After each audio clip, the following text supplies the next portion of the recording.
विद्यातन बिभेति कदाचनेति यो दुर्वांकुरेर यजति स वैश्रवणापमो भवति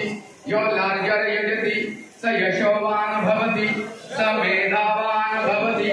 यो मोदक सहस्रेण यजति स वंचित फलं वाप्नोति यस्सच्च समिद्भिर्यजति स सर्वं लभते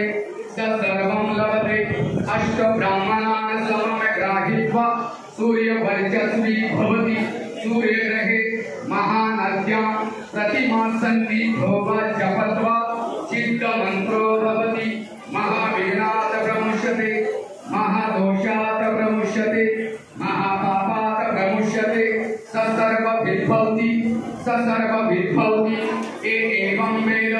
इत्युपनिषद ओम भद्रं कर्णेभिः शृणुयाम देवाः भद्रं पश्येमाक्षभिर्यजत्राः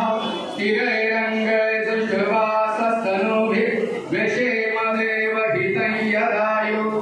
ओम स्वस्ति न इन्द्रो वृद्धश्रवाः